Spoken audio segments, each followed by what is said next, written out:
What looked like a routine stop turned into a full-blown lockdown as black SUVs swarmed the scene and agents poured out with weapons drawn. Witnesses watched in shock as the man, frail, soaking wet, and barely conscious, was surrounded by authorities who seemed to know exactly who he was. But something about this felt off. Why would the government mobilize like this for one old man? Why were the local cops suddenly silent, pale, and ushered away without a word? And what was this veteran really doing at that bus stop, on that specific morning, in that exact spot? Before we dive into today's story, I'd love to know where are you watching from. Seeing your comments really reminds me why I do this every day. Frank Holloway adjusted his worn leather jacket, smoothing out the wrinkles with weathered hands that had seen 90 years of life. The morning routine was as familiar to him as breathing. Every Tuesday, rain or shine, he made his way to the VA hospital for his appointment. His movements were deliberate and practiced, each gesture carrying the precision that decades of military service had instilled in him. In his modest apartment, he stood before the small mirror in his entryway, making sure his silver hair was neatly combed. The veteran ID card in his wallet had been handled so often that its edges were soft, but he treated it with the same reverence he had shown his military credentials all those years ago. To him, it wasn't just a piece of plastic, it was a symbol of his service, of the life he had dedicated to his country. "Grandpa, are you sure you don't want me to drive you?" Rebecca's voice carried from the kitchen, warm with concern. She stood in the doorway, coffee mug in hand, her teacher's ID badge already hanging around her neck for her day at the elementary school. Frank smiled at his granddaughter's reflection in the mirror. "Now, Rebecca, we've been through this. The bus works just fine for me. Been taking it every Tuesday for 5 years now." "I know, but with everything that's been happening..." She didn't finish the sentence, but her worried expression said enough. "Don't you fret about your old grandpa," Frank said, his voice gentle but firm. "I may be 90 years old, but I still know how to take care of myself." The rain was falling steadily when Frank reached the downtown bus stop. He sat on the bench, protected somewhat by the clear plastic shelter overhead. Other morning commuters hurried past, collars turned up against the weather, but Frank sat patiently, his posture straight despite his years. To casual observers, he might have looked like any elderly man waiting for the bus, fragile, perhaps a little lost in the busy city street. The patrol car pulled up to the curb slowly, water spraying from its tires. Frank watched calmly as 2 officers stepped out, one tall and aggressive-looking, the other hanging back slightly. Their badges gleamed in the gray morning light as they approached. "Sir," the taller officer said, his tone carrying an edge that immediately put Frank on alert. "We've received complaints about a suspicious elderly man loitering in this area." Frank maintained his composure, though inwardly he noted the absurdity of the claim. "Officers," he said politely, "I'm simply waiting for the number 11 bus to the VA hospital. I have my appointment card right here." His hands moved slowly, deliberately, reaching for his wallet. "I'm Officer Carmichael," the taller one said, taking an unnecessarily aggressive stance. "And this is Officer Booth. We're going to need to see some identification." "Of course," Frank replied, his voice steady as he carefully removed his veteran ID. "I'm Colonel Franklin Holloway, United States Marine Corps, retired." He held out the ID card, making sure his movements were clear and unthreatening. Officer Carmichael snatched the card, studying it with exaggerated scrutiny. "This could be fake," he said, his tone becoming more hostile. "We've had reports of elderly scammers trying to pass themselves off as veterans." Frank felt a flicker of indignation but kept his voice level. "I assure you, Officer Carmichael, that ID is genuine. I've been going to the VA hospital every Tuesday for the past 5 years. You can verify my status with them?" "Stand up," Carmichael demanded, his hand resting meaningfully on his belt. Frank rose slowly, his joints protesting the movement. He stood tall, though, his military bearing evident despite his age. Officer Booth shifted uncomfortably behind his partner, but remained silent. "I don't appreciate your attitude," Carmichael said, stepping closer, using his height to try to intimidate the elderly man. "Maybe we should take you down to the station. Let you explain yourself there." "Officer," Frank said calmly, "I believe you're overstepping your authority. I've provided proper identification, and I'm simply waiting for public transportation. There's no cause for this harassment." The rain continued to fall, creating a curtain of water around the bus shelter. Frank stood his ground, 90 years of life and service giving him a dignity that no amount of intimidation could shake. His calm demeanor seemed to only aggravate Officer Carmichael further, whose face had taken on an ugly flush of anger. The situation was escalating without justification, but Frank remained composed, his military training evident in his steady gaze and controlled breathing. He had faced far worse in his years of service, yet there was something in Carmichael's aggressive stance that suggested this confrontation was more than simple police harassment. The air grew thick with tension as the rain drummed steadily on the plastic roof of the bus shelter, and Frank prepared himself for whatever might come next. The tension at the bus stop grew thicker as Officer Carmichael towered over Frank, his face twisted with unwarranted anger.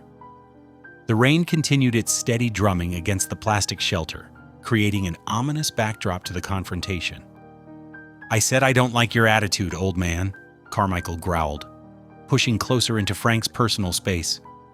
"You think that military service gives you special rights?" Frank remained composed, though his heart rate had begun to climb. Years of military intelligence had taught him to recognize genuine threats.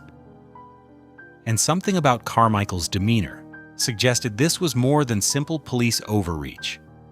"Officer," Frank said calmly, "I need to take my morning medication." He started to reach slowly toward his jacket pocket, his movements deliberate and clearly telegraphed. "The bottle is right here in my—" "Gun!" Carmichael shouted, though Frank's hand was nowhere near any weapon. Before anyone could react, the officer whipped out his taser and fired. The electrodes struck Frank squarely in the chest. His 90-year-old body went rigid as 50,000 volts coursed through him. Time seemed to slow as the decorated Marine colonel, who had served his country with distinction for decades, toppled backward onto the wet concrete. "Oh my God!" a woman screamed from nearby. "He's just an old man."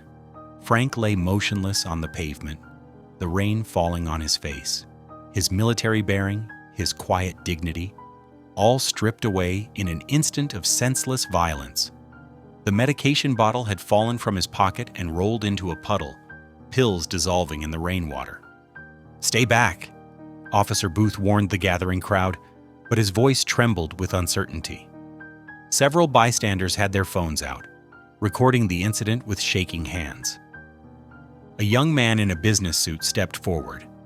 "This is wrong. He wasn't doing anything." "Mind your own business," Carmichael snarled, his hand now resting on his firearm. "This is a police matter." More voices joined the chorus of protest. "He's a veteran. Someone call an ambulance? I'm recording all of this." Frank struggled to breathe, his chest burning where the taser barbs had struck him. Through blurry vision, he could see Officer Carmichael standing over him, not a trace of remorse on his face. The rain soaked through Frank's clothes as he lay there, unable to move, his years of service and sacrifice meaning nothing in this moment of cruel injustice. "We should call this in," Officer Booth said nervously, watching the growing crowd of angry witnesses. "Shut up," Carmichael snapped. He took an aggressive step toward Frank's prone form. "This troublemaker needs to learn—" The sound of approaching vehicles cut through the rain, multiple engines growing louder. Carmichael's head snapped up, his expression changing from aggressive to uncertain for the first time. A city bus rounded the corner, followed by two police cruisers with lights flashing. The bus driver had witnessed the entire incident and had radioed for help. The gathering crowd of bystanders parted as the vehicles pulled up to the curb, their phones still recording every moment. Frank lay there, conscious but immobile, the rain washing over his face. In all his years of service, Through all the dangers he'd faced, he'd never expected to be attacked like this on American soil, at a public bus stop by those sworn to protect and serve. The incident had lasted less than 5 minutes, but in that brief time, everything had changed. As new officers emerged from their cruisers, Frank could see the growing concern on their faces. They took in the scene: an elderly veteran lying injured on the wet pavement, a hostile Officer Carmichael with taser in hand, and dozens of witnesses with recording phones pointed at the unfolding drama. Officer Carmichael's demeanor shifted as he realized the situation had spiraled beyond his control. His hand moved away from his firearm as the senior officer from one of the newly arrived cruisers approached, demanding an explanation. Through the haze of pain and shock, Frank remained alert enough to notice something crucial. Carmichael's reaction to the arriving officers seemed driven not just by professional concern but by genuine fear. In that moment, despite his vulnerable position on the wet pavement, Frank's trained mind began to work. This wasn't random police brutality. This had been targeted, deliberate, and that meant something much bigger was at play. The rain continued to fall as paramedics were called to the scene, the morning traffic slowing to observe the aftermath of violence that had shattered the routine of an ordinary Tuesday morning. Frank's veteran ID lay in a puddle beside him, the symbol of his service now as soaked and battered as his dignity. The screech of tires pierced the rainy morning as 3 black government-issue SUVs roared around the corner, cutting off all escape routes from the bus stop. The vehicles hadn't even come to a complete stop when their doors flew open, disgorging a coordinated team of federal agents in tactical gear and dark raincoats. "Federal agents, everyone stay where you are!" The commanding voice rang out across the scene as the agents moved with practiced precision to establish control. Director Patricia Vance emerged from the lead vehicle, her expression thunderous as she surveyed the scene. Her sharp eyes took in every detail: the elderly man still lying on the wet pavement, the defensive posture of Officers Carmichael and Booth, the crowd of witnesses with their phones still recording. "What is the meaning of this?" Officer Carmichael demanded, though his voice had lost its earlier swagger. "This is a local police matter." "This stopped being a local police matter the moment you assaulted a federal witness." Director Vance cut him off, her voice cold with controlled fury. "Stand down immediately and surrender your weapons." 2 federal agents approached Carmichael and Booth, who stood frozen in confusion as their service weapons and badges were confiscated. The sudden shift in power was absolute, their authority stripped away in mere seconds. "I want a 6-block perimeter established now," Vance ordered into her radio. "This is an active federal crime scene. Get me crowd control and technical support units." Her team responded instantly, moving to secure the area as local officers arriving on scene found themselves relegated to traffic control. A federal medical team rushed to Frank's side, their movements efficient and practiced. They carefully removed the taser barbs and began monitoring his vital signs. Frank remained alert despite the assault, his military training evident in his composed demeanor even while lying injured. "Colonel Holloway," Director Vance knelt beside him, her voice softening. "I apologize for this breach in security. We're going to get you proper medical attention immediately." The radio chatter around them grew more intense. "Delta team reporting in. Perimeter established on the north side. Echo team securing all surveillance footage from surrounding businesses. Be advised, possible hostile elements identified in the vicinity." Officer Booth stood trembling as 2 agents patted him down. "We didn't know. Nobody told us he was federal." "That's exactly the point, officer," Vance replied without looking at him. "Colonel Holloway's status was classified for a reason. Your actions today may have compromised months of careful work." More federal vehicles arrived, including a mobile command center that quickly transformed the quiet bus stop into a hub of coordinated activity. Technicians began collecting evidence while other agents interviewed witnesses, gathering their recordings of the incident. Carmichael's face had gone pale as he watched the federal response unfold. His earlier bravado had vanished, replaced by visible fear as he seemed to realize the magnitude of what he'd done, or perhaps what he'd revealed. "Sir?" a federal medic addressed Frank respectfully. "We're detecting some cardiac irregularities from the taser shock. We need to get you to our secure medical facility." Frank nodded, maintaining his dignity even as they carefully helped him onto a stretcher. "Director Vance," he said quietly, "this wasn't random." "I know, Colonel," she replied, her expression grim. "We're already tracking the connections. Rest assured, this incident will be thoroughly investigated." The efficiency of the federal response stood in stark contrast to the chaos of minutes earlier. Where there had been unchecked brutality, now there was professional precision. Where there had been loud aggression, now there was quiet competence. "I want every piece of evidence cataloged," Vance instructed her team. "Every witness statement, every video angle, every radio communication. Nothing gets overlooked." She turned to address two senior agents. "And get me everything we have on Officers Carmichael and Booth.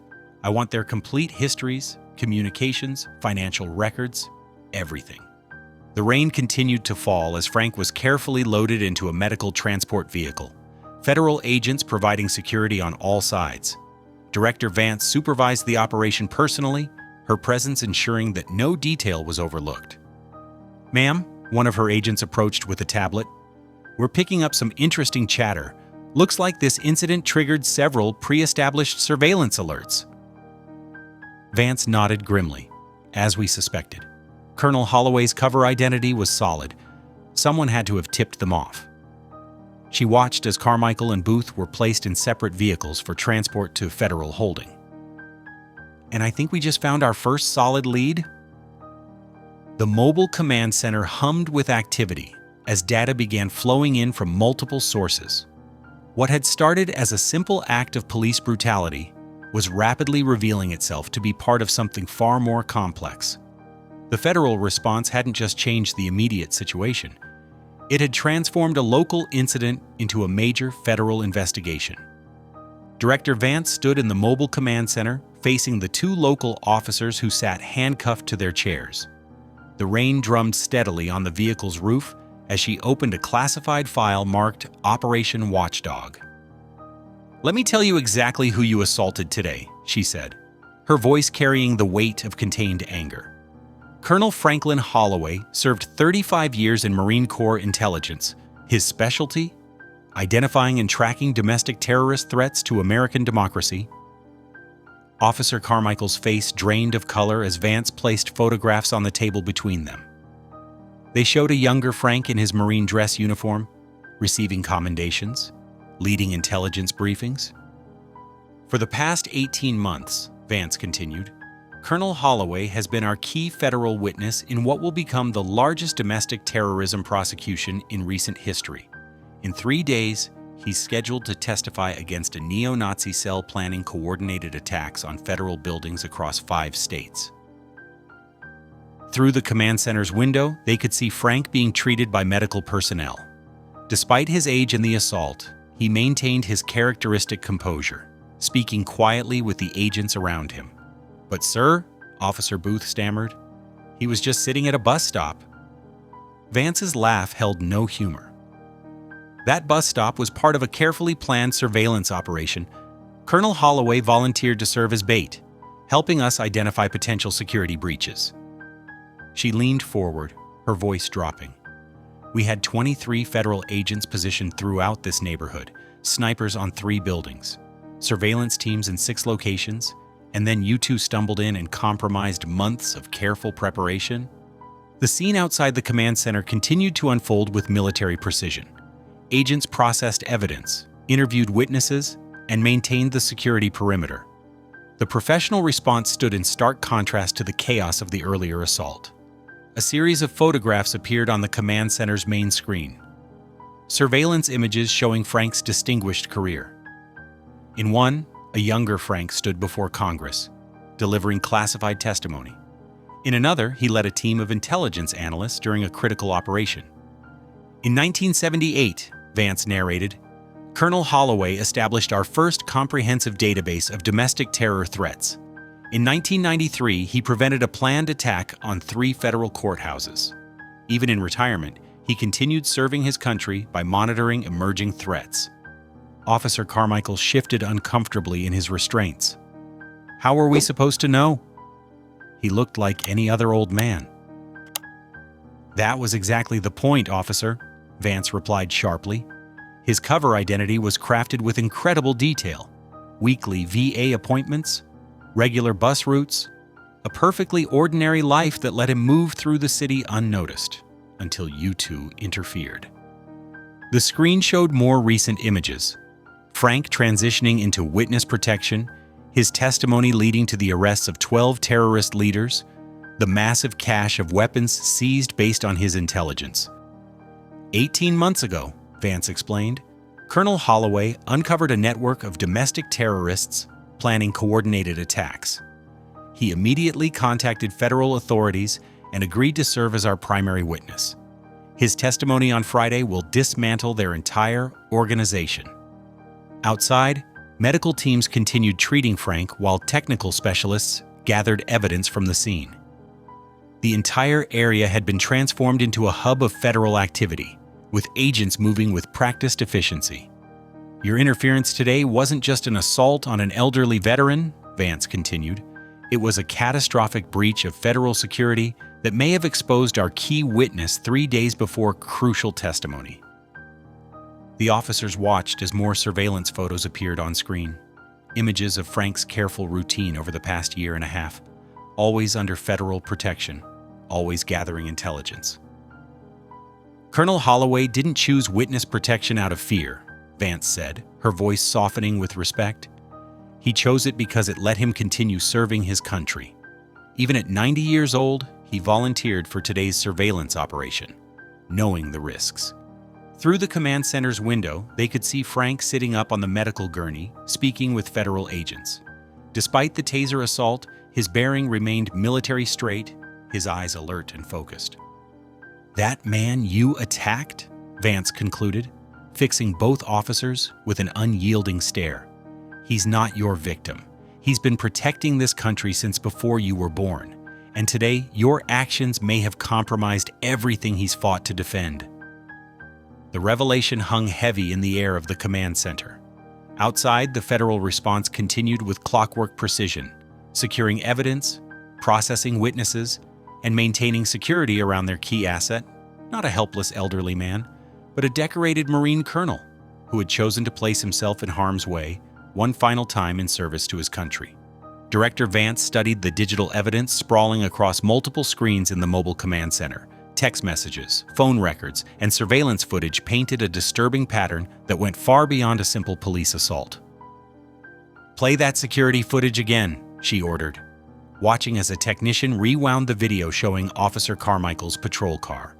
The timestamp revealed the vehicle circling the bus stop 3 times before the assault, each pass precisely timed to Frank's scheduled arrival. "This wasn't random," Agent Roberts said, pointing to a series of encrypted messages they'd recovered from Carmichael's phone. He knew exactly when and where to find Colonel Holloway. The messages revealed a carefully orchestrated operation. Coded communications between Carmichael and an unknown contact detailed Frank's routines, federal protection patterns, and specific instructions for the assault. The contact's identity remained hidden behind sophisticated encryption, but the military precision of the planning pointed to someone with extensive tactical training. In the adjacent holding area, Carmichael's composure cracked as federal technicians bypassed his phone's security. His fingers drummed nervously on the table while sweat beaded on his forehead. "We've got something," a cyber analyst called out. "Multiple communications with a burner phone registered to Mike Kane, former military contractor. The messages go back 6 months. Director Vance's expression hardened as Kane's profile appeared on the main screen. Kane's been on our radar for years. Ex-military, specialized in counterintelligence operations before founding a private security firm. He's suspected of radicalizing police officers across 3 states. The evidence mounted quickly. Financial records showed regular payments from Kane's shell companies to Carmichael's offshore accounts. Surveillance photos captured their meetings at remote locations. Most disturbing were the tactical plans found in Carmichael's encrypted cloud storage. Ding. Tu poikin tru. detailed blueprints of the federal courthouse where Frank was scheduled to testify. "This goes way beyond witness intimidation," Agent Roberts said, examining the courthouse plans. "They've mapped every security checkpoint, every camera blind spot. They were planning something big for the testimony." Carmichael's resistance finally broke under the weight of the evidence. "You don't understand what you're dealing with," he blurted out, his voice shaking. "Kane's got people everywhere. Police departments, security firms, even some federal offices. The assault was just a test, seeing how fast you'd respond." Director Vance leaned forward, her voice steel-edged. "Tell me about the courthouse plan." "Kane's been building this network for years," Carmichael continued, words tumbling out. "He recruits cops who fit his ideology, uses them to gather intelligence on federal operations. The courthouse attack was supposed to be our statement, showing that nowhere is safe, not even federal buildings." The full scope of Kane's operation emerged through Carmichael's confession. Corrupt officers in multiple jurisdictions provided intelligence, intimidated witnesses, and undermined federal investigations. Kane's military background had helped him build a sophisticated terrorist network hidden within law enforcement itself. "The assault on Colonel Holloway wasn't just about stopping his testimony," Carmichael admitted. "It was a signal to Kane's people inside the courthouse. If the taser attack worked, if federal response was slow enough, they'd proceed with the full operation during the testimony." Outside the command center, Frank sat with federal agents, reviewing photos of known associates in Kane's network. Despite his age and the morning's violence, his intelligence training showed in his precise recall and tactical observations. "Kane's using police corruption as a weapon," Director Vance told her team, examining the growing evidence wall. "He finds officers willing to abuse their authority, radicalizes them with extremist ideology, then uses them to undermine the entire justice system." The investigation expanded rapidly. Federal teams deployed to police departments across the state, identifying corrupted officers. Kane's network had spread further than anyone imagined, using law enforcement access to gather intelligence on potential targets. "We found similar assault patterns in 3 other jurisdictions," Agent Roberts reported. "Corrupt officers targeting federal witnesses, always with the same approach: excessive force justified by false complaints." Director Vance turned to the command center's main screen, where Kane's profile dominated the display. His military service photo showed cold eyes and rigid posture. A man whose tactical training had been turned against the democracy he'd once sworn to protect. "Kane's turned police corruption into a terrorist weapon," she said, studying the evidence of his extensive network. "He's not just attacking witnesses, he's attacking the entire justice system from within." The morning's assault on Frank had exposed something far darker than simple police brutality. It revealed a sophisticated terrorist network hiding behind badges, using law enforcement authority to pursue an extremist agenda. Kane's organization had infiltrated multiple police departments, transforming corrupt officers into domestic terrorists. As federal teams continued gathering evidence, the true nature of the threat became clear. The attack on Frank wasn't just an attempt to silence one witness, it was the first move in a coordinated assault on American justice itself, orchestrated by a former military contractor who had turned his tactical expertise against the very system he'd once served. The steady beep of medical monitors filled the secure hospital room as Frank Holloway lay propped against crisp white pillows.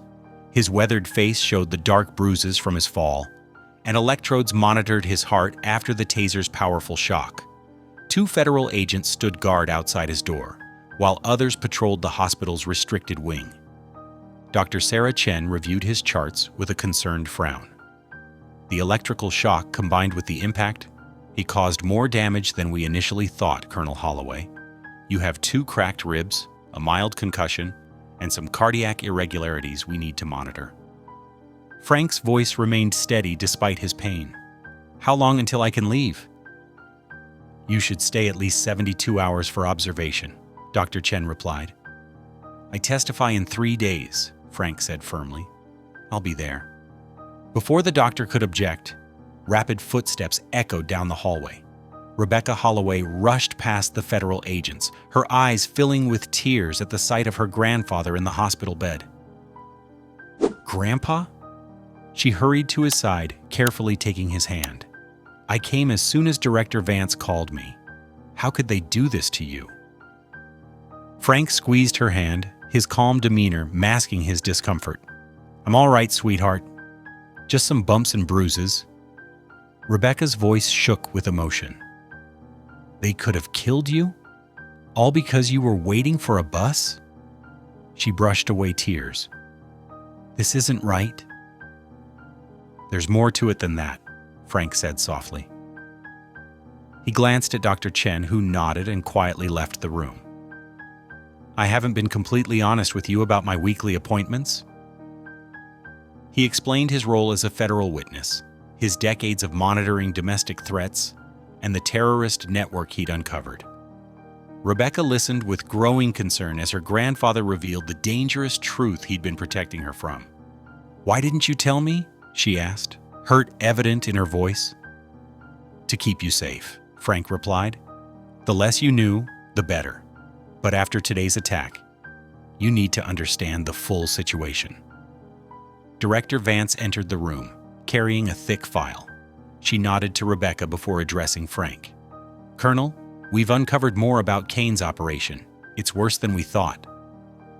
She spread photographs across Frank's bedside table, surveillance images showing weapons caches, encrypted communications, and detailed plans for the courthouse attack. "Kane has stockpiled military-grade weapons," Vance explained. "He's got corrupt officers providing inside information on courthouse security. They were planning to turn your testimony into a bloodbath, targeting federal judges and prosecutors." Rebecca's hand tightened around her grandfather's. "You can't testify. It's too dangerous." Frank studied the evidence with his trained intelligence officer's eye. "How many people are at risk if Kane's network isn't stopped?" "Hundreds, potentially thousands," Vance replied. "His organization has spread through multiple states. Your testimony is crucial to bringing down the entire network." Frank's jaw set with determination. "Then I'll be there." "Grandpa, please," Rebecca pleaded. "You've already given so much. Let someone else handle this." "There is no one else," Frank said gently. "I'm the only witness who can connect all the pieces. Without my testimony, Kane's network continues operating, continues corrupting law enforcement, continues threatening innocent lives." Vance outlined the enhanced security measures being implemented. "We're changing the courthouse entrance protocols, adding undercover teams, and establishing multiple backup positions. Every person entering the building will be thoroughly vetted." Frank nodded approval at the tactical plans, but his focus remained on Rebecca's worried face. "I understand you're scared, sweetheart. But this is about more than just us.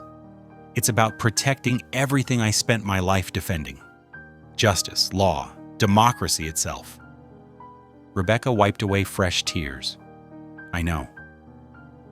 You taught me that standing up for what's right matters more than anything. I just can't bear the thought of losing you." "You won't lose me," Frank assured her, though they both knew it wasn't a promise he could guarantee.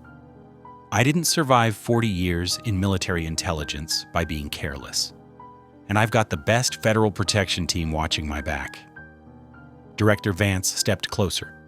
"We'll also arrange protection for Rebecca, Colonel, a security detail at her home and workplace." The reality of the danger settled heavily over the room. Frank's pursuit of justice had drawn his beloved granddaughter into the crosshairs of a terrorist network. Yet even knowing the personal cost, his resolve remained unshaken. 3 days, he said firmly. "Whatever it takes, I'll be ready to testify." Rebecca squared her shoulders, showing the quiet strength she'd inherited from her grandfather. "Then, I'll be there too, supporting you, just like always." Frank looked at his granddaughter with pride mixed with concern. In her determined expression, he saw his own unwavering commitment to doing what was right, no matter the cost. His testimony might put them both at risk, but backing down would mean surrendering to the very forces of corruption and violence he'd spent his life fighting against. Rebecca's silver Honda Civic wound through the quiet suburban streets as streetlights flickered on in the growing dusk. She checked her rearview mirror, noting the police cruiser that had been following her for the past 5 minutes. Her hands tightened on the steering wheel as she remembered the brutal attack on her grandfather just days before. The cruiser's lights suddenly flashed blue and red. Rebecca's heart pounded as she carefully pulled to the curb, following all the proper procedures her grandfather had taught her. 2 officers approached her car from both sides, their flashlights blazing through her windows. "License and registration," the officer demanded, his face obscured by the harsh beam of light. Rebecca reached slowly for her purse, keeping her movements deliberate and visible. "Is there a problem, officer?" Instead of answering, the officer grabbed her door handle and yanked it open. "Out of the car, now." "Wait, what's happening?" Rebecca's voice trembled as rough hands dragged her from the vehicle. The second officer's voice came cold and precise. "Mr. Kane sends his regards to your grandfather." Rebecca's scream was cut short as they shoved her toward an oncoming truck that seemed to appear from nowhere. The impact sent her small car spinning across the road, metal screaming as it crumpled around her. At the secure hospital wing, Frank was reviewing courthouse security plans with Director Vance when his phone rang. The color drained from his face as he listened. "Rebecca?" His voice cracked. "Where?" Director Vance was already mobilizing her team before Frank ended the call. They hit Rebecca's car on Oak Street, made it look like a traffic accident gone wrong.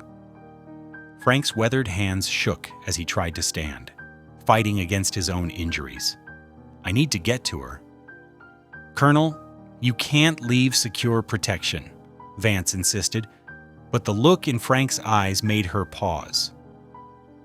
"That's my granddaughter," he said, his voice carrying the weight of command despite his hospital gown. "Either help me get there safely, or I'll walk out on my own." Within minutes, a heavily armed federal convoy rushed Frank to the emergency room where Rebecca had been taken. He found her unconscious, surrounded by medical equipment, her face bruised and cut from shattered glass. Multiple fractures, internal bleeding, possible head trauma, the emergency doctor reported. "We're prepping her for surgery now." Frank sank into a chair beside her bed, gently taking her limp hand. "I'm so sorry, sweetheart. This is my fault." Director Vance stationed agents throughout the hospital while her team began investigating. The attackers used authentic police credentials and a real cruiser, she reported. They knew exactly when and where to find her. "Kane's network has deeper law enforcement penetration than we realized," Frank said, his voice hollow, as he watched Rebecca being prepared for surgery. They knew her schedule, her route home from school. Hours passed in the surgical waiting room. Frank sat motionless, his military bearing crumbling under the weight of guilt and fear. Each time the surgery doors opened, he tensed, dreading bad news. "I was wrong," he whispered to Vance. "The risk was too high. I should have stayed quiet, protected her instead of chasing justice." "That's exactly what Kane wants you to think," Vance replied firmly. "He's trying to break you by attacking what you love most." The surgical team finally emerged after 6 hours. "She's stable," the surgeon announced. "The next 24 hours will be critical, but she's young and strong." Frank watched through the ICU window as machines helped his granddaughter breathe. The sight of her lying there, broken because of his choices, shattered something deep inside him. "How did they get her information?" he demanded. Vance's team had been investigating throughout the surgery. "We found a leak in the school district's computer system. They hacked her teaching schedule, got her emergency contact details, everything." "Kane's showing us how far his reach extends," Frank said, his voice tight with controlled rage. "He's telling me he can get to anyone, anywhere." Federal agents increased security around the hospital, implementing military-grade protocols to protect both Frank and Rebecca. Every hospital worker was thoroughly vetted. Every visitor screened multiple times. As dawn broke, Frank sat beside Rebecca's bed, holding her hand while monitors beeped steadily. The attack had achieved Kane's goal, forcing Frank to question everything. His lifetime of service, his commitment to justice, his decision to testify. All of it seemed hollow against the cost his granddaughter had paid. "Your principles nearly got her killed," a small voice whispered in his mind. "Is your testimony worth her life?" Director Vance found him there as morning light filtered through the hospital windows. "Colonel, we need to discuss the security arrangements for your testimony tomorrow." Frank stared at Rebecca's bruised face, remembering her words of support just days before. She had been willing to stand beside him, to face the danger, because she believed in the same principles he had taught her. "Kane didn't just attack Rebecca," he said slowly. "He attacked everything we believe in. He's showing us what happens to people who stand up against him." Frank stood at the window of Rebecca's hospital room, watching federal agents patrol the perimeter below. His reflection showed the toll of recent days, bandages from his own assault, dark circles under his eyes, and worry lines etched deeper into his weathered face. Behind him, monitors beeped steadily as Rebecca began stirring. Her eyes fluttered open, focusing slowly on her grandfather's silhouette. "Grandpa?" Her voice was weak but clear. Frank turned quickly, moving to her bedside. "I'm here, sweetheart. Don't try to move too much." Rebecca's fingers found his hand, squeezing with surprising strength. "They wanted you to stop, didn't they? The men who hit my car?" "Yes," Frank admitted, his voice heavy with guilt. "Kane's people. They're trying to prevent my testimony tomorrow." "Are you going to?" Rebecca asked, wincing as she shifted position. Frank sat carefully on the edge of her bed. "I've been wrestling with that decision all night. Seeing you hurt like this?" He paused, emotion thick in his throat. "Maybe the price is too high." Rebecca's face hardened with determination, despite her injuries. "Grandpa, do you remember what you taught me about standing up to bullies?"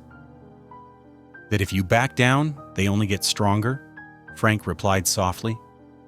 "These men, they're just bigger bullies with bigger weapons," Rebecca said. "If you don't testify, they win. They'll know they can silence anyone by threatening their family." Director Vance entered quietly, carrying case files. She nodded respectfully to Rebecca before addressing Frank. "Colonel, the prosecutors are ready when you are. We need to review your testimony." Frank looked between his granddaughter and the waiting federal agent, decades of military discipline warring with grandfather's love. Rebecca squeezed his hand again. "Go. I've got 2 agents outside my door and enough monitoring equipment to run a small hospital. I'll be fine." For the next 6 hours, Frank worked with federal prosecutors in a secure conference room down the hall. They spread decades of intelligence across the table: surveillance photos, intercepted communications, financial records, tracking weapons purchases. Kane's network has infiltrated 12 police departments across 3 states, Frank explained, pointing to a map dotted with red markers. They've been positioning their people strategically, focusing on departments near potential targets. The lead prosecutor, Sarah Chen, made careful notes. "And the courthouse attack?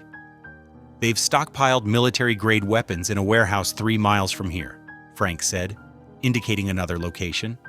"Their plan is to create chaos during my testimony. Multiple coordinated strikes to overwhelm security and reach the courtroom." Director Vance outlined the enhanced security measures being implemented. "We've triple-checked every courthouse employee, metal detectors at all entrances, snipers on surrounding buildings, plainclothes agents scattered throughout the public gallery." "Kane will be expecting that," Frank warned. "He has military training, extensive combat experience. He won't attack unless he's confident of success." They worked through every detail of Frank's testimony, ensuring his evidence was unshakable. He recounted meetings, listed dates, and identified key players in the terrorist network. His memory remained sharp despite his age, decades of intelligence training evident in his precise recall. The hardest part will be proving the scope of their plans, Chen said, reviewing her notes. The attacks they're planning would be devastating. Frank spread out architectural plans of their intended targets: federal buildings, police headquarters, even schools. They're not just trying to create terror. They want to destroy faith in law enforcement, make people afraid to trust authority. The corrupt officers they've recruited are just the first step. As evening approached, Frank returned to Rebecca's room. She was sitting up now, looking stronger, despite the bruises and bandages. "How did the preparation go?" she asked. 6 hours of reviewing evidence, Frank said, settling into the chair beside her. "Tomorrow, I'll walk into that courtroom and expose everything. Kane's network, their plans, their infiltration of law enforcement. It's the only way to stop them permanently." Rebecca studied her grandfather's face. "You're worried about something else?" Frank nodded slowly. "Kane's smart. He knows we'll have the courthouse locked down. I can't help feeling we're missing something." "But you're still going to testify," Rebecca said. It wasn't a question. "Yes." Frank's voice carried the quiet certainty that had marked his entire military career. These people think they can break the law enforcement system from within, use fear to control everyone else. Someone has to stand up to them, no matter the cost. Rebecca reached for his hand again. "Then you better get some rest. Tomorrow's going to be a big day." Frank squeezed her fingers gently, drawing strength from her courage. His injuries still ached, his heart still worried, but his resolve had solidified. Tomorrow, he would step into that courtroom and deliver the testimony that could bring down Kane's entire network. The terrorists had tried to silence him through violence and fear. Instead, they had only strengthened his determination to see justice done. The morning sun glinted off the bulletproof glass of the federal courthouse as Frank Holloway approached the entrance. Teams of federal agents surrounded him, their eyes constantly scanning for threats. News vans lined the street, reporters shouting questions from behind security barriers. Frank straightened his tie, his military bearing evident despite his recent injuries. The weight of his veteran's pin felt heavier than usual on his lapel. Director Vance walked beside him, speaking quietly into her radio as they passed through the first security checkpoint. "Perimeter secure, all entry points covered," she reported. "Colonel Holloway is entering the building now." Inside, the courthouse hummed with tension. Armed agents stood at every corner, while plainclothes officers mingled with the gathering crowd. Metal detectors beeped steadily as court staff and approved media passed through extensive screening. Frank's thoughts drifted to Rebecca, still recovering in her hospital room under heavy protection. The morning's phone call with her had strengthened his resolve. "Show them what a Marine colonel does under pressure, Grandpa," she had said. The courtroom fell silent as Frank entered. Journalists scribbled frantically as he made his way to the witness stand, noting his careful movements and the dignity in his bearing. Judge Marion Harrison looked down from her bench, her expression grave. "Colonel Holloway, do you understand that death threats have been made against you regarding your testimony today?" she asked. "I do, Your Honor," Frank replied clearly. "I choose to proceed." The prosecutor, Sarah Chen, began her questioning. Frank's voice remained steady as he outlined Kane's network, describing their infiltration of law enforcement and their planned attacks. His detailed testimony painted a picture of a sophisticated terrorist organization hiding behind badges and uniforms. "The network has stockpiled military-grade weapons," Frank explained, pointing to evidence photos. "Their ultimate goal is to—" A massive explosion rocked the building, cutting off his words. Smoke alarms blared as gunfire erupted from multiple directions. "Contact at the south entrance," voices shouted over radio channels. "Multiple armed suspects breaching the west door." Director Vance's team sprang into action, evacuating the courtroom with practiced efficiency. She grabbed Frank's arm, guiding him through a service corridor as bullets sparked off walls behind them. "We need to get you to the secure room," she ordered, "and continue your testimony from there. We can't let them stop this."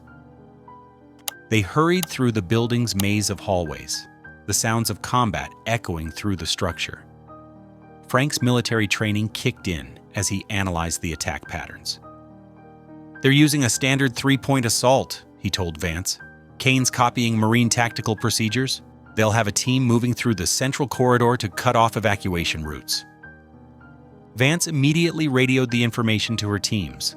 Moments later, they encountered Kane's predicted assault team exactly where Frank had warned. Federal agents engaged the terrorists in a fierce firefight, buying time for Frank to reach the secure location. The protected room was a concrete bunker deep within the courthouse, equipped with video conferencing technology.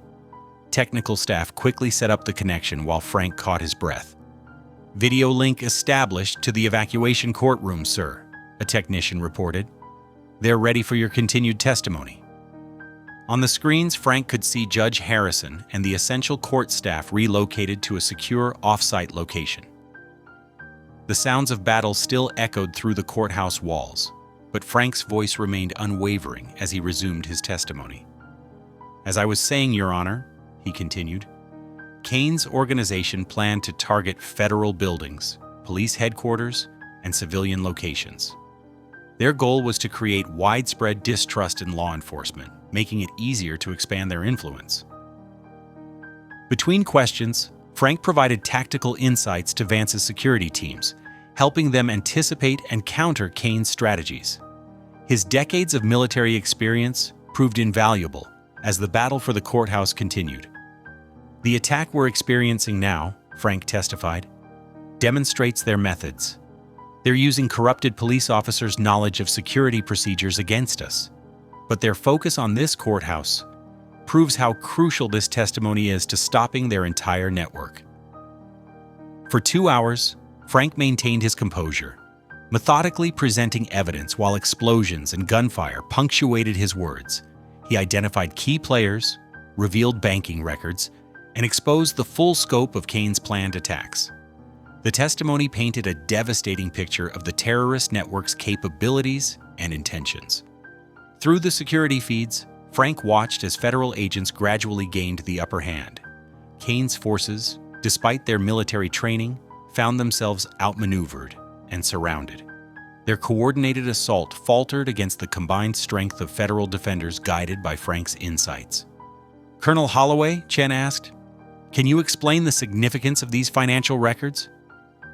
Another explosion rattled the secure room's walls, but Frank never flinched. "These transactions prove that Kane's organization—" Frank's testimony was interrupted by the distinctive sound of a grenade launcher firing. The secure room's reinforced walls shuddered as an explosion tore through the corridor outside. "They're using military-grade weapons," Frank announced into his radio, his voice steady despite the chaos. "That was an M203 launcher. Kane's people will follow up with a tactical breach." Director Vance immediately relayed the warning. Seconds later, gunfire erupted as federal agents intercepted the assault team exactly where Frank had predicted. "The northwest stairwell is their likely next target," Frank continued, studying the building's security feeds. "It's the fastest route to this position, and Kane was always partial to vertical maneuvers during operations." Through the monitors, Frank watched as Kane's operatives demonstrated professional military precision. They moved in coordinated teams, using advanced combat tactics that spoke to extensive training. Their body armor and weapons were top grade, far superior to standard criminal equipment. "They're better armed than we anticipated," Vance admitted, watching another security feed. "Those are restricted military prototypes. Someone's been supplying them with serious hardware." Frank leaned forward, analyzing the attackers' movements. "They're using Marine Force recon formations. Kane's adapting our old unit's tactics." He grabbed the radio again. "All teams, watch for 3-man cells moving in triangular coverage. They'll have designated marksmen on the upper floors." His warning came just in time. Federal snipers spotted and engaged Kane's shooters moments before they could set up firing positions overlooking the main defense points. The battle for the courthouse intensified. Explosions and gunfire echoed through the building as Kane's forces pressed their attack from multiple directions. But with each move they made, Frank's intimate knowledge of their tactics helped the federal defenders counter and contain them. "Third floor, east wing," Frank directed, pointing to suspicious movement on the security feeds. "That's a diversion. Their main thrust will come from the opposite direction. Kane always works in counterpoint attacks." Vance's teams shifted their defensive positions accordingly, catching the primary assault force in a devastating crossfire. The attackers' advance stalled as they found their carefully planned strategies anticipated and neutralized at every turn. Through it all, Frank continued his testimony via video link, his voice unwavering as he detailed Kane's organization while simultaneously helping coordinate the building's defense. He moved smoothly between providing evidence to the court and tactical guidance to the security teams, demonstrating the depth of his military expertise. "The financial records show weapons purchases through shell companies," he testified, then switched to his radio. "Be advised, they're setting up for a breach on the second floor.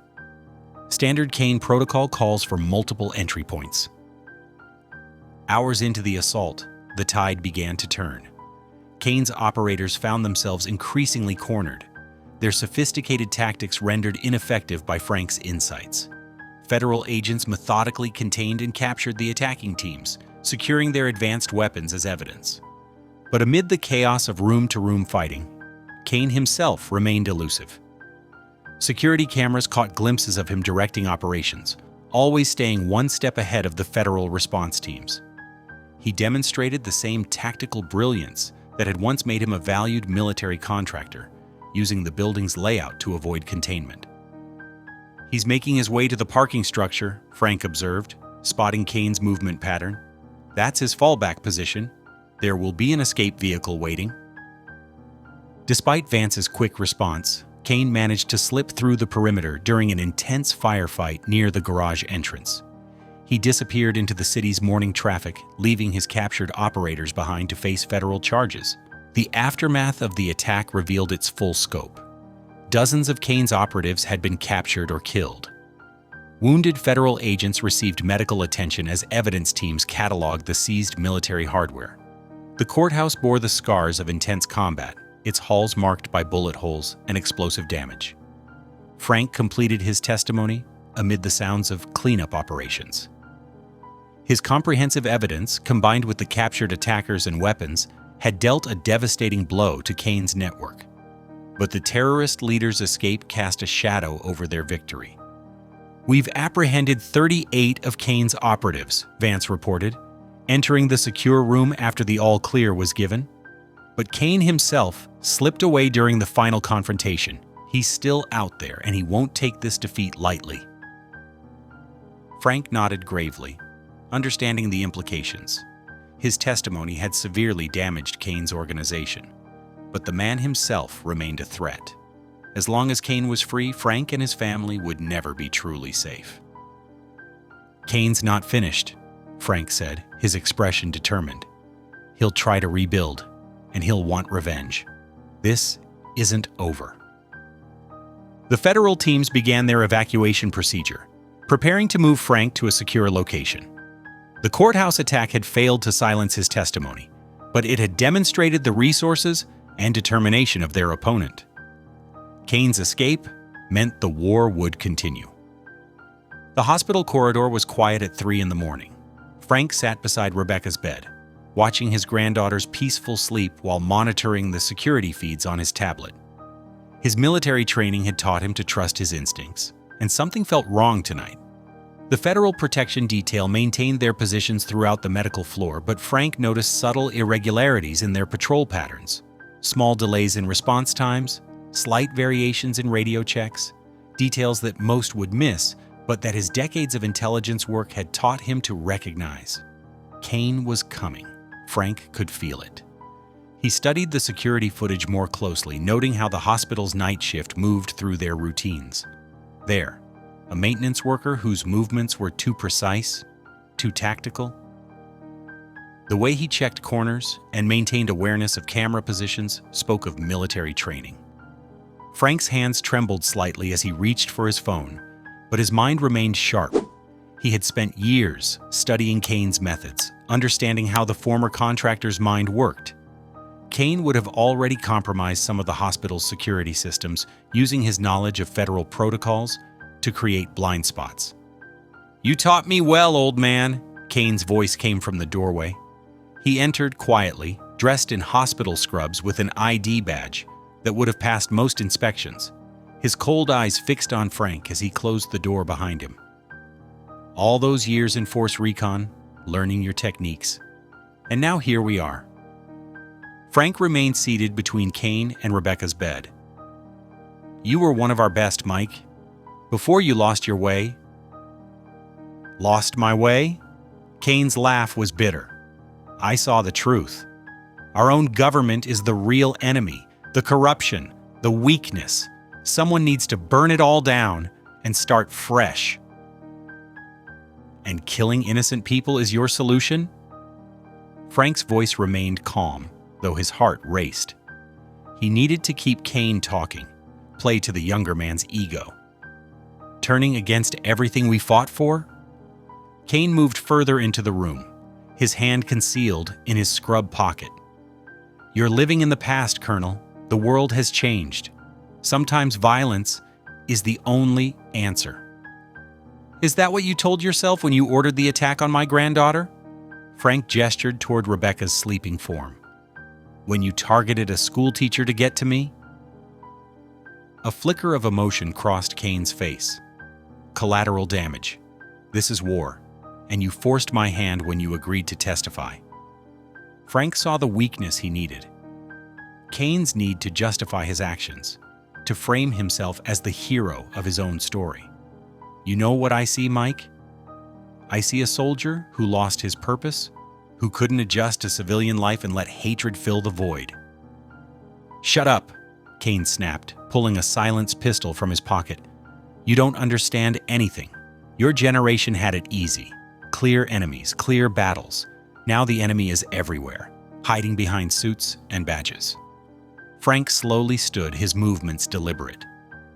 "I understand more than you think.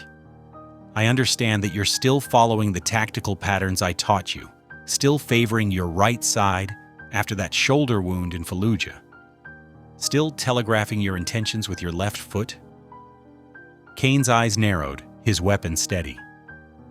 "You're just a tired old man. Your time is over." "Maybe," Frank acknowledged, "but I'm a tired old man who spent 40 years studying people like you, who knows that you load one round less than capacity to prevent feed jams, who recognizes when someone has disabled the hospital's silent alarm system but forgot about the secondary backup." Kane's expression changed as he registered the distant sound of approaching sirens. His composure cracked, revealing the desperation beneath. "It doesn't matter. You won't leave this room alive." "You forgot the most important lesson I taught you," Frank said, his voice carrying the weight of decades of experience. "Never let your enemy choose the battlefield." The door burst open as federal agents swarmed in, their weapons trained on Kane. Director Vance led the team, her expression grim. "Drop it, Kane. It's over." Kane's military training took over. He spun to engage the new threat, but Frank was already moving. Despite his age and injuries, muscle memory and instinct guided his actions. He crossed the distance between them with surprising speed, his hand striking Kane's weapon arm at precisely the right point to disrupt his grip. The pistol clattered to the floor as Frank used Kane's own momentum against him, a technique he had taught the younger man years ago. They grappled briefly, Kane's superior strength meeting Frank's perfect timing and leverage. In seconds, Kane found himself pinned against the wall, his former mentor's arm across his throat. "You forgot who trained you," Frank said softly, holding Kane immobile until the federal agents secured him. "And you forgot what we really fought for. Not for hatred or destruction, but for protection, for justice." As the agents led Kane away in handcuffs, Rebecca stirred in her hospital bed. She opened her eyes to see her grandfather standing straight and tall, every inch the Marine colonel despite his age. "Is it over?" she asked softly.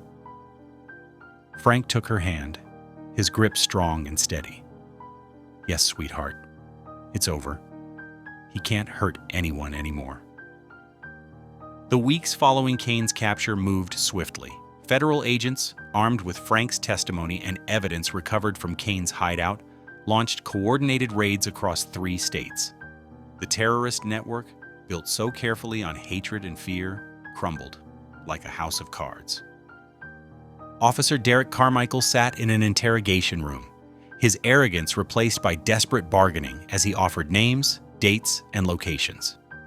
His betrayal of his badge earned him no mercy from the federal prosecutors, who added civil rights violations to his terrorism charges. "You were right about everything?" Director Vance told Frank as they watched Carmichael being led away in chains.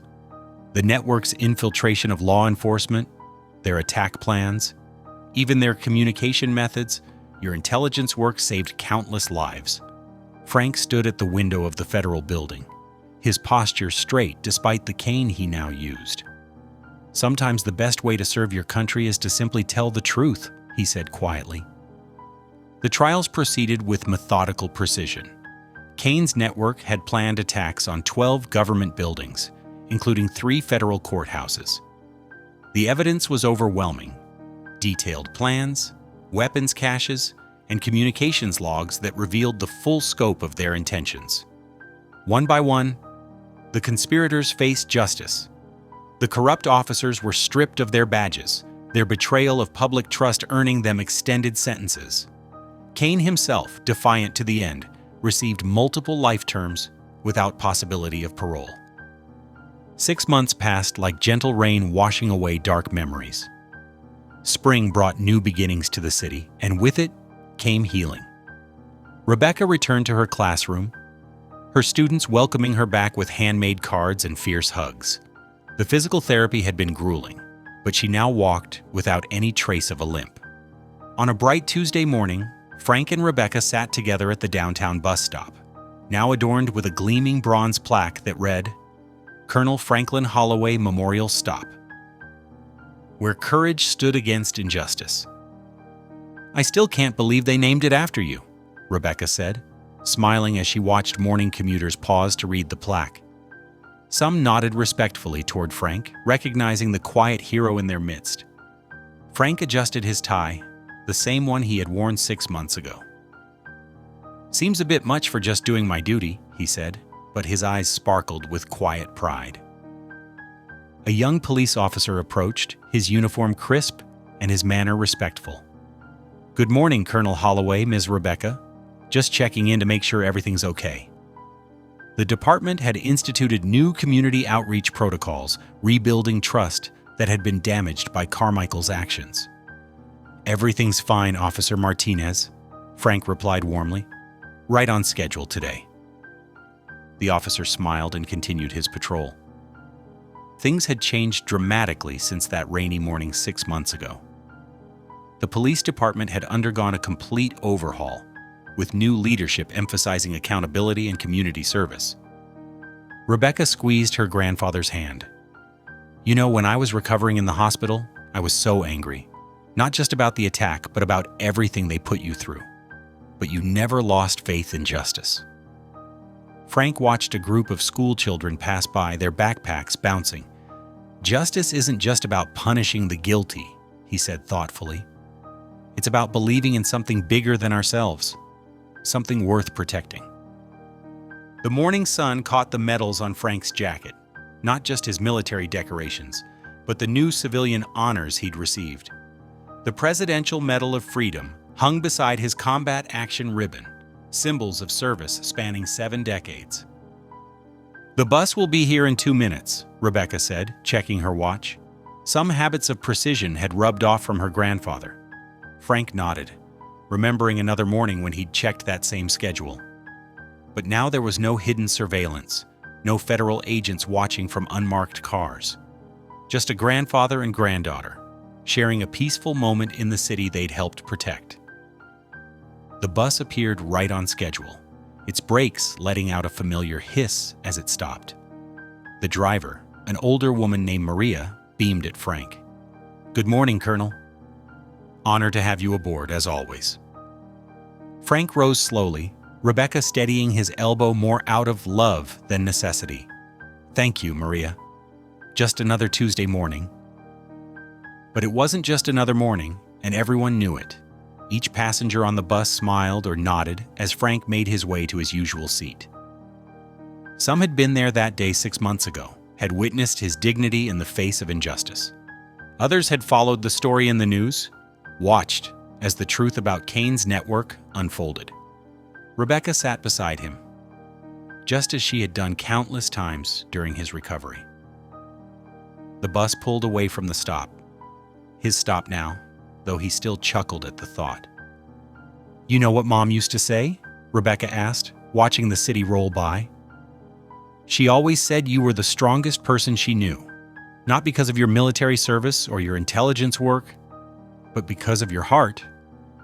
Frank smiled, remembering his daughter's wisdom. Strength comes in many forms. Sometimes it's standing up to injustice. Sometimes it's just getting on the bus every Tuesday morning, no matter what happened the week before. The city passed by outside the window, peaceful and protected. The federal courthouse where he'd testified stood proud against the morning sky. The hospital where he'd confronted Kane had become a symbol of resilience. And here, on this ordinary bus route, a simple stop had become a reminder that courage knows no age. Frank settled back in his seat, at peace with his legacy and his city. The mission was complete, justice had been served, and most importantly, his family was safe. The ordinary bus stop had indeed become something extraordinary, not just because of what had happened there, but because of what it represented: the quiet, unwavering courage of those who stand up for what's right no matter the cost. If this one resonated with you, stick around.